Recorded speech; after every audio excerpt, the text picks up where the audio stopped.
Dua alasan kenapa kalian wajib nonton film yang satu ini. Alasan pertama, Son Ye Jin. Alasan kedua, kalian semua masih ingat kan sama adegan yang satu ini? 그냥요 하던 얘기나 마저 하죠. 들어봐요. 내 얘긴 되게 재밌어. 자, 최면호 암시라고 들어봤어요?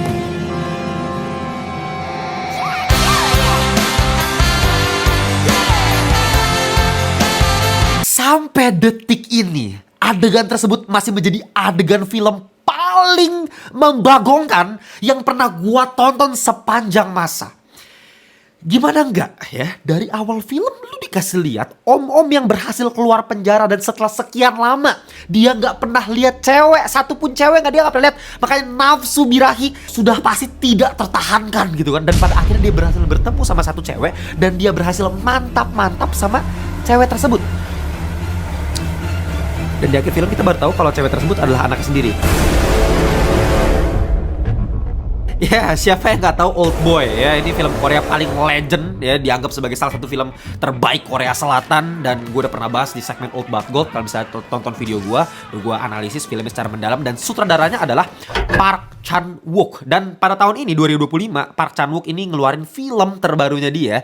Dan punten Superman, punten Sinners, punten One Battle After Another. Tapi saya rasa film terbaik tahun 2025 ini jatuh kepada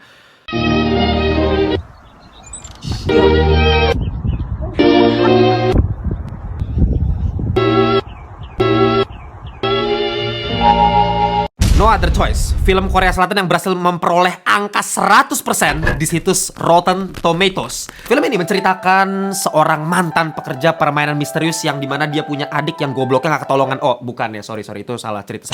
Maksud gua seorang mantan pekerja pabrik kertas. Nah itu dia ya, mantan pekerja pabrik kertas yang bernama Yomansu. Cuman karena memang ribet ya Yomansu kita panggil aja frontman ya, biar gampang gitu. Nah si frontman ini itu benar-benar punya kehidupan yang awalnya begitu indah, begitu tentram, istrinya cantik mampus ya, Son Ye Jin bos ya.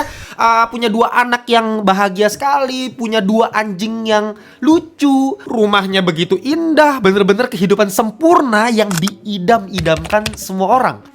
Tapi sayangnya itu semua tidak bertahan lama ya, karena setelah pengabdiannya di pabrik kertas tersebut selama 25 tahun, si frontman ini terpaksa dipecat ya, karena ada PHK besar-besaran di perusahaan tersebut. Dan demi mendapatkan pekerjaan di perusahaan sebelah yang masih buka lowongan pekerjaan nih, si frontman ini terpaksa mengambil tindakan yang sangat ekstrim untuk menyingkirkan pesaing-pesaingnya yang juga lagi cari pekerjaan ini gitu. Dengan cara apa? Membunuh. Makanya judulnya No Other Choice. Tidak ada pilihan lain. Yang gak ada pilihan lain. Karena kehilangan pekerjaan tersebut, istrinya udah gak bisa main tenis lagi gitu. Gak bisa ikut klub dansa lagi. Anaknya cuma bisa makan sup sayur. Dan dua anjingnya juga terpaksa dititip ke mertua yang membuat si anak paling bungsu itu jadi sedih. Ya udah gak ada pilihan lain, no other choice. Bunuh orang. Bunuh pesaing-pesaingnya. Dan ya ini satu catatan penting dari gua ya. Sama seperti nonton Old Boy ya, Park Chan-wook selalu kayak begini filmnya. Yang dimana lu gak bisa langsung expect bakal ada teror yang mencekam dari menit pertama filmnya gitu ya. Lu nontonnya harus sabar, perlahan-lahan gitu ya. Ini bukan tipe filmnya thriller kayak Fincher ya, meskipun ini sama-sama thriller, genrenya juga thriller. Ini filmnya No Other Choice, cuman jangan expect kayak David Fincher gitu. Kalau David Fincher menit pertama aja udah pasti pembunuhan gitu. Lu nonton Zodiac pembukaannya pembunuhan. Lu nonton Seven adegan awalnya pembunuhan gitu. Dan dari segi color grading udah mencekam, udah dingin gitu, udah teror, udah ngeri gitu ya. Nggak kayak begitu gitu kalau film-film Park Chan-wook, yang justru memilih membuka filmnya dengan sebuah apa ya, bisa gue bilang ilusi ya, ilusi kenyamanan dulu.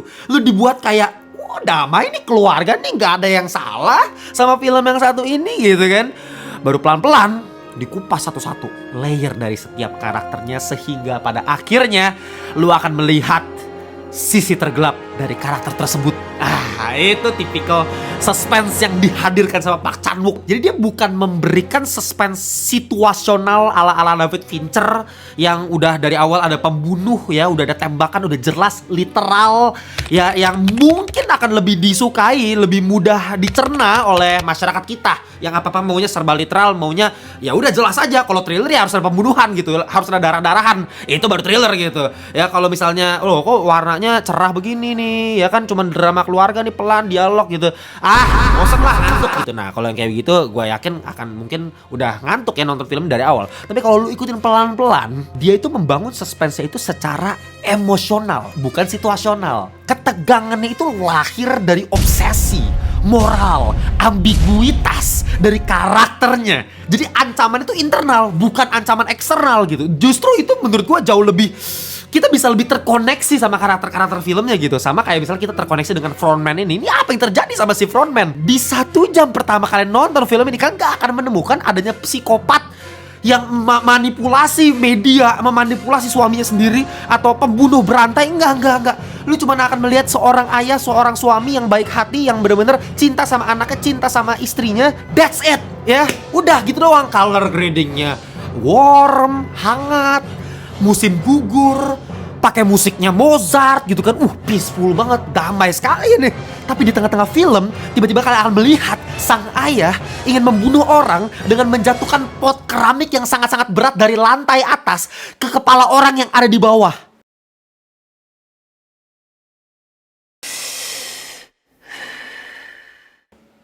What the fuck? Out of nowhere, tiba-tiba ya, inilah jenius Park Chan Wook gitu yang berhasil membuat kita langsung kayak bentar, lo, itulah yang gue maksud dengan suspense yang dibangun lewat mengupas moral karakternya. Bahkan ada satu scene di mana istrinya si frontman ini yang diperankan sama Son Ye Jin tadi, dia lepas BH di toilet, pakai lipstick, dandan cantik, dan memperlihatkan putingnya, mohon maaf ya, yang tercetak dari bajunya gitu. Dia memperlihatkan itu ke tetangganya. Buat apa? Supaya si tetangganya ini mau kerjasama menutupi kesalahan anaknya si frontman ini, yang dimana lagi ditangkap polisi gitu. Sampai apa? Ya itu tadi, buka BH, memperlihatkan putingnya.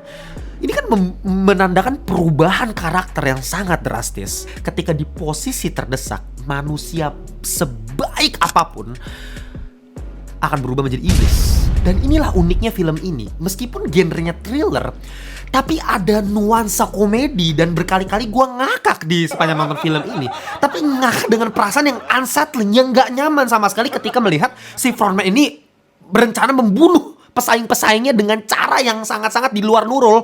Dan ini bukan cerita mengenai psikopat pembunuh berantai yang membunuh dengan sangat-sangat keji gitu, yang bikin kita kayak ngeri gitu nonton film. Enggak. Ini benar-benar manusia biasa, orang biasa yang kehilangan pekerjaannya aja. Makanya ketika dia bunuh orang juga banyak hal yang tolol yang dilakukan si frontman ini gitu. Contohnya kayak di scene yang ini scene menurut gue puncak komedi. Lu bayangin ini lagi mau bunuh orang nih. Ini kan pakai sarung tangan oven kan. Ini dalamnya pistol, Pak. Dan dia kan lama gitu, nggak buru-buru nembak, lama mikir dulu, malah ngajak diskusi dulu ini orang yang mau dibunuh gitu, si pesaingnya ini gitu. Dan itu menunjukkan bukannya film ini jadi kerasa tolol, tapi malah terasa sangat manusiawi. Ini orang masih manusia normal, bukan villain. Dia bukan Thanos, dia bukan Joker, bukan Darth Vader, bukan Gustavo Fring. Orang biasa yang kehilangan pekerjaan. That's why film ini genius. Karena manusia biasa aja kalau terdesak bisa jadi kayak begini gitu. Dan gak sampai di situ ya. Bukan Park Chan Wook namanya kalau dia nggak bikin film dengan kritik sosial yang berlapis. Tadi kita udah ngomongin moral manusia, sekarang ditambah lagi yang menurut gua sebenarnya fokus utama kritiknya Park Chan Wook itu lebih dari sisi kapitalisme yang mengeksploitasi manusia layaknya robot, alat mesin sekali pakai yang bisa diganti, dibuang seenak jidat. Sama kayak si frontman ini yang udah bekerja mati-matian, mengabdi selama 25 tahun. Bahkan lu dikasih lihat di film ini dia tuh ada penghargaan pegawai dengan hard work paling tinggi gitu, paling bekerja keras, udah dapat penghargaan, tapi dibuang begitu aja hanya dengan 3 alasan: no other choice. Alah, basi bang ya. Semua film Korea juga kritiknya ujungnya kapitalisme lagi. Mau series Squid Game kapitalisme, film Bong Joon-ho Parasite, Snowpiercer kapitalisme. Basi, Tren to Busan aja kapitalisme. Betul. Tapi Anda meremehkan kejeniusan dari seorang Park Chan-wook yang dimana dia melapisi kritik terhadap kapitalisme ini dengan kritik eksploitasi alam. Gila gak lu anjing ya? Apa pusing bang? Apa kapitalisme eksploitasi alam? Gue jelasin sedikit. Makanya kalian sambil nonton juga nih. Kalau misalnya ada, siapa tahu misalnya udah gak di bioskop kalian, ya kalian bisa nonton di streaming, pasti nanti bakal muncul gitu. Yang dimana karakter frontman ini kan diperlihatkan sebagai seorang pecinta tanaman. Lu bisa lihat di gudangnya itu ya, rumah kaca itu bener-bener isinya bonsai semua. Jadi dia bener-bener sangat-sangat cinta sama bonsai. Seni dalam bonsai itu adalah seni membentuk tanaman sehingga terlihat begitu indah. Dengan cara apa? Dengan melilitkan pakai kawat gitu kan. Nah, di sini ada satu scene yang dimana si frontman ini lagi memaksa tanamannya itu dia bentuk gitu ya, pakai kawat dia pelintir gitu, tapi ujung-ujungnya tanamannya malah patah. Ini kan sebuah bentuk simbolisasi Park Chan-wook yang mengkritik keserakahan manusia yang mengeksploitasi manusia lain, kapitalisme. Tapi bukan hanya manusia lain, alam pun ikut dieksploitasi dengan cara apa? Yaitu bonsai pun, tanaman pun itu dipaksa dibentuk supaya indah, enak, nyaman dipandang sama manusia. Padahal itu bukan bentuk natural dari tanaman tersebut. Ngerti nggak? Itu juga makhluk hidup loh, tanaman loh, bonsai loh. Tapi manusia paksa itu supaya demi apa ya? Demi kecantikan ya, yang bisa dinikmati oleh manusia. Jadi alam pun ikut dikontrol padahal tidak seharusnya dikontrol. Bahkan di akhir film nanti di endingnya itu benar-benar kita diakhiri dengan sebuah scene hutan yang ditebang pohon-pohonnya gitu ya. Penggundulan hutan ya, mungkin kalian akan mikir kayak ini apa nih kok tiba-tiba jadi penggundulan hutan? Ya memang sih penggundulan hutan ini kan berkaitan dengan pabrik kertas. Karena kertas diambil dari pohon gitu kan. Jadi sumber dayanya pohon ditebang. Ini kan lagi-lagi representasi dari keserakahan manusia, lagi eksploitasi terhadap alam. Itulah gilanya si Park Chan-wook, otaknya itu enggak. Gua nggak paham gimana cara dia bisa mikirin semua ini gitu ya. Bahkan dari setiap shotnya lu perhatiin frame by frame itu benar-benar diperhatikan ada semiotikanya. Nggak ada satu, gua rasa ya, nggak ada satu shot pun yang tidak mengandung semiotika, yang tidak mengandung simbolisasi. Semuanya ada simbolnya, semua ada maknanya. Bahkan cuma sekedar si frontman lagi diwawancara nih sama petinggi perusahaan di sebuah ruangan gitu, yang dimana si frontman itu duduk dihadapkan dengan jendela yang matahari begitu terik menyilaui matanya dia sampai kayak begini gitu ya. Sedangkan petinggi-petinggi perusahaan ini itu duduk ya membelakangi cahaya matahari dengan sangat nyaman. Jadi yang diwawancara ini, orang-orang ini itu benar-benar dihadapkan dengan sebuah situasi yang sangat tidak mengenakan. Tapi si petinggi perusahaan ini nggak peduli.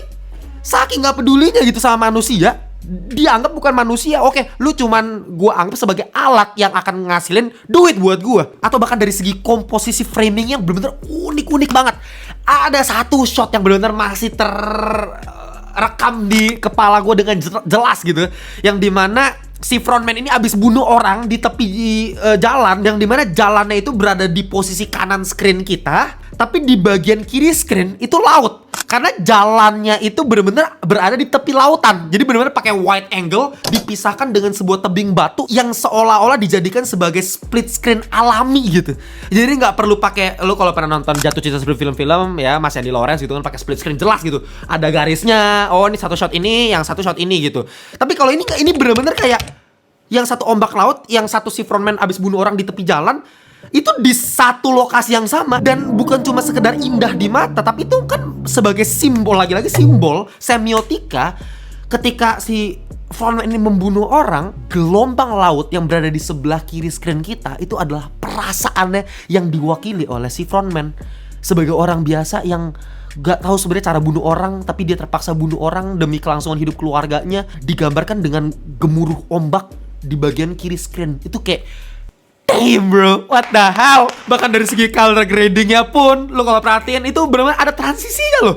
Dari awal opening film warm banget, hangat banget, dan seiring perubahan karakternya si frontman yang dari awal bener-bener jadi ayah yang penyayang, tapi lama-lama dikupas satu-satu nih moral dari karakternya sama si Park Chan-wook, lama-lama semakin kehilangan moral dengan semakin terdesaknya situasi yang dihadapi si frontman. Gua nggak tahu lu pada sadar atau enggak, tapi warnanya juga berubah. Lu lihat makin lama makin akhir film itu jadi makin biru, makin dingin, makin mencekam secara atmosfer, warna color gradingnya gitu. Yang dari awalnya warm jadi dingin gitu. Atau dari segi editing yang juga oh my god absurd. Gua rasa ya, gua nggak tahu ya, kalau gue sih jagoin nih film buat masuk nominasi best editing di Oscar nanti. Serius gue pengen banget nih ini film masuk di nominasi. Ya best picture juga menurut gue harus juga sih. Ya nggak tahu, tapi kalau editing menurut gue wajib 100% masuk. Karena banyak banget editing yang unik banget, yang kerasa seamless. Contoh kayak misalnya penggunaan overlay, yang dimana kalau kalian pernah nonton film-film Sam Raimi, dia sering gunain overlay buat dijadiin montage ya. Kayak misalnya si Peter Parker lagi ngerancang desain kostumnya Spider-Man, ya kan? Itu gimana cara supaya singkat nih, dalam 1 menit udah bisa mencakup semua aspek perjalanan proses si Peter Parker buat desain kostum Spider-Man, ya dengan cara montage lewat transisi overlay gitu kan. Nah itu Sam Raimi itu.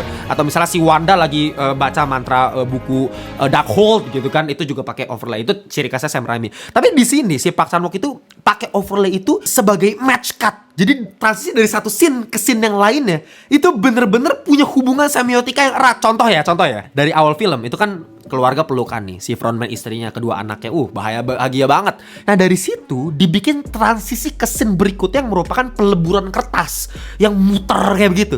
Nah itu nggak sekedar dibikin cut dari scene keluarga pelukan terus cut ke scene peleburan kertas, enggak.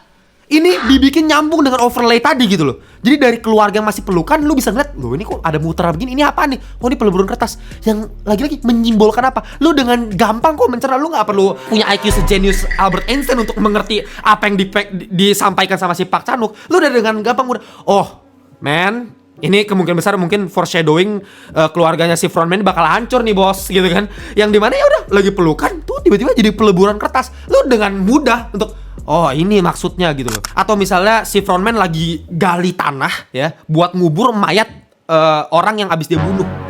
Ya kan? Dia gali nih, set. Dari gali itu, dari sekop itu, transisi lagi overlay ke istrinya yang lagi tidur. Yang dimana istrinya itu kayak tidur terus kayak geser gitu badannya.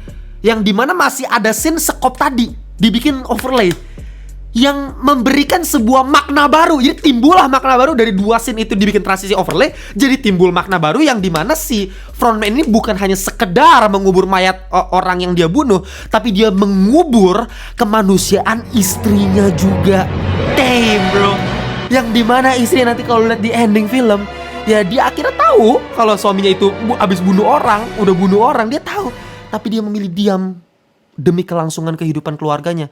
Tapi dengan cara diam tersebut, ketika dia menghilangkan empati di dalam dirinya, ya sama aja dia menghilangkan kemanusiaan di dalam dirinya gitu ya. Yang ditandakan dengan apa? Ya itu gali tanah gitu, dikubur gitu. Kayak anjing, cantik bener gitu loh. Ya mungkin kalian akan ngerasa film ini terlalu technical, terlalu berat, terlalu kompleks. Dari tadi gue jelasinnya teknis mulu gitu kan. Tapi tenang aja, percaya sama gue, banyak hal yang gak perlu kalian pikirin dari film ini, tapi perlu kalian rasain aja gitu. Masih ada aspek-aspek kayak perselingkuhan gitu kan, bibit-bibit kayak istrinya si frontman ini kerja di klinik, terus ada dokter yang lebih muda, yang lebih ganteng.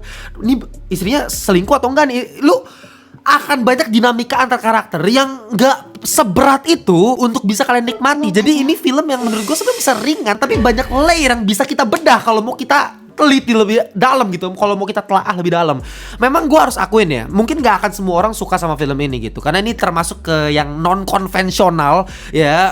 Ada thrillernya, tapi kok ada komedinya, kok absurd banget, kok aneh banget, ada nuansa surrealis juga gitu, yang tiba-tiba loh kok si anaknya tiba-tiba jadi kecil di dalam tanaman bonsai, terus dilihat sama bapaknya si frontman yang jadi gede badannya. Lah ini mimpi atau apa gitu, banyak hal-hal aneh.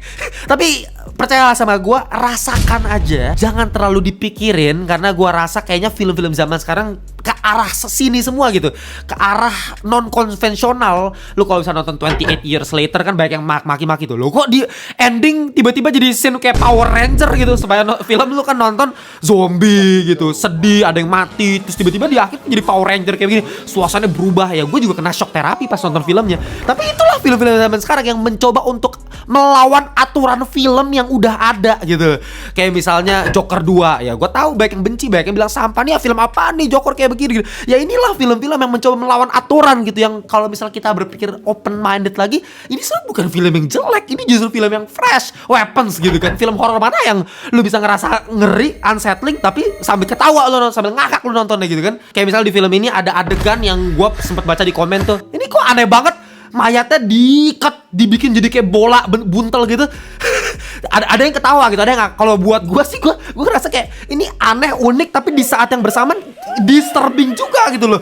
Lu bayangin mayat hidup gitu ya, karena si karakter, lagi-lagi ini kan bukan villain penjahat kayak Dexter yang bisa gergaji orang tanpa empati sedikit pun. Itu kan psikopat gitu kan Dexter gitu. Kalau ini kan enggak, dia mikir aduh kayak gue nggak enak nih kalau gergaji tubuh orang gitu, gue ikut aja tuh, dibikin jadi bola gitu mayatnya. Aneh gak? Aneh, tapi apakah itu ngeri? Itu ngeri juga kalau bisa lu pikir-pikir gitu ya. Pokoknya Park Chan-wook berhasil menghadirkan sesuatu yang benar-benar fresh, yang berbeda dengan genre yang bisa gue bilang cukup revolusioner ini. Ini aneh banget ini film, tapi keren banget. Rating dari gue untuk film ini adalah 9,5/10 alias top Marco top ya. Ya absolut cinema bos.